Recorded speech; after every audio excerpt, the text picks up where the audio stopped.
What's going on YouTube? I'm back with another video, and this is gonna be a fun one today. So this is gonna be my top 5 list of guys who are undervalued, who are about to be rookies in this year's NBA season. So if you saw a couple weeks ago, I made my top 10 list of guys who are undervalued going into their sophomore season. And I figured now would be a good time to make this list of top 5 guys who I think are kind of flying a little bit under the radar, who are about to be rookies, because yesterday was actually supposed to be the release of contenders draft picks, but surprise, surprise, Panini's website blew up. First off the line, that is. It was supposed to release yesterday, but that is postponed. So hopefully that will be coming out very soon, but I figured now would be a perfect time to come out with my list of the top 5 guys who I think are under the radar or undervalued. It's kind of hard to say they're undervalued because they don't really have any cards yet. A couple guys were featured in the Panini National Packs like Zion and John Morant, but those guys are certainly not undervalued. So again, this is just my opinion. So I came up with a list of guys who I think are flying under the radar. People, you haven't really heard people talk about them that much. So I feel like you can kind of make a case for anyone who was drafted this year that they're undervalued outside of, you know, those top guys, Cam Reddish, RJ Barrett, guys like that. So again, this is just my opinion. Let me know in the comments if you agree, if you disagree, if I should add anyone or drop. And then if you like videos like this, definitely let me know as well. If you want me to do some guys who I think might be undervalued as veterans or midway through the season or something like that, definitely let me know if you like this type of video, and I will do more. And without further ado, we will get into the top 5 undervalued rookies. Here we go. All right, so the first player on the list is actually an honorable mention, and it is Dylan Windler. So you might not be too familiar with him. I wasn't too familiar with him until I did some research on who I wanted to pick as my top 5 most undervalued guys. But he is 6'8", so he has some good size for a shooting guard / small forward. He is 22 years old, so he played all 4 years in college. He's coming out of Belmont, and he was drafted 26th overall by Cleveland. So he will be joining Colin Sexton with the Cavs next year. And as a senior at Belmont, he averaged 21 points and 11 rebounds. And in his final game in the tournament, they lost to Maryland despite his 35 points and 11 rebounds. And as you'll see from some of these highlight clips, he is very crafty and knowledgeable of the game. So he can also light it up pretty good from 3. He's probably one of the better 3-point shooters in this class. He shot 43% from 3 his senior year at Belmont. So he definitely has some potential, and I feel like I haven't heard really anything about him, so I think he's kind of flying a little bit under the radar, but definitely look out for him. He could be a pretty good rookie next year. Alright, and the first guy checking in the official top 5 is Brandon Clarke, and he is going to be joining John Morant with the Memphis Grizzlies. So Brandon Clarke is 22 years old and 6'8", and he is coming out of Gonzaga. And he was drafted 21st overall by the Oklahoma City Thunder and traded to the Grizzlies. He averaged 17 points and 8 rebounds at Gonzaga, but most recently he was actually named the MVP of the Summer League. So he had a stellar campaign in the Summer League, as you'll see from some of these clips. He is extremely athletic, but he averaged 14 points, nearly 2 blocks, and 8 rebounds in an average of 21 minutes played, which is pretty crazy considering that's not much time, and he almost put up a double-double and almost 2 blocks a game. So as you can see, he can definitely fill the stat sheet. He is extremely explosive, super athletic, and an extreme competitor. And despite the fact that he won the Summer League MVP, I feel like I haven't really heard a lot about him. So just in my opinion, he's a little bit under the radar and can definitely be an impact player in Memphis with John Morant and Jaren Jackson and a lot of young guys. So definitely be on the lookout to hear more about Brandon Clarke in his rookie season. And the next guy on the list is probably a name that you've heard of, but he made the list just based on where he was drafted. So checking in at number 4 is Bol Bol. Bol is the son of NBA legend Manute Bol. He is 7'2" and he plays a center. And he played college at Oregon, but only appeared in a few games due to injuring his foot. And despite playing well and being considered a lottery pick, he actually fell to the 2nd round and the 44th pick, which is crazy considering he was supposed to go as a lottery pick, and he fell midway through the 2nd round. But he is definitely respected by the fellow rookies. So there was a poll not too long ago where the rookies picked a lot of things like who would have the best career, who would win Rookie of the Year, and who was the steal of the draft. And Bol Bol was actually selected by his fellow rookies as the co-steal of the draft. So despite being drafted so low, he definitely has the respect of his peers. And you might think that he's just a dunker due to his size, being 7'2", a dunker and a shot blocker.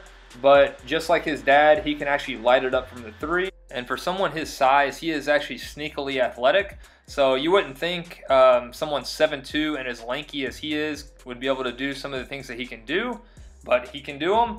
And I think just the key with Bol Bol is just going to be staying healthy. I think that's one of the reasons that he dropped so low in the draft was people might think he's a little injury prone. So if he can stay healthy, look for him to have a good career, and he's definitely going to be a fan favorite. Just being the son of an NBA legend and as big as he is, he's certainly going to be a fan favorite, so his card should have some good value. And the next guy checking in on the list at number 3 is Sayku Doombooyah. And if nothing else, just for the fact that his name is super fun to say, and now when you guys pull his cards out there, you should have no excuse on how to pronounce his name. I'll say it again. It is Sayku Doombooyah. So there you go. You're welcome for that. But like I said, he's checking in at number 3 on the list. I feel like most people probably have no idea who he is, just because he is from overseas. So he comes from France, and he is extremely young. So he's only 18 years old, and he is 6'9", and plays the small forward and power forward. And he was drafted by the Pistons with the 15th overall pick. So he actually started playing basketball around the age of 12. And by the age of 15, he was actually playing professionally in France. And like I said earlier, he is still only 18. So he is still very much learning the game. And as you can see from some of his highlights, for a big man, like I said, he's 6'9". He runs the floor and can handle the ball extremely well. So I think the fact that he got picked up by the Pistons and that he will be playing with and learning from a guy who is actually similar to his style of play in Blake Griffin, I think that is going to be very beneficial for him. And this is definitely a name that you want to remember. I think he is probably one of the guys in this class with the most potential, just because, like I said, he's only been playing basketball competitively for like 6 years, and he's already a lottery pick in the NBA draft. So he is just loaded with potential, and you could say that the ceiling is the roof for him. The ceiling is the roof.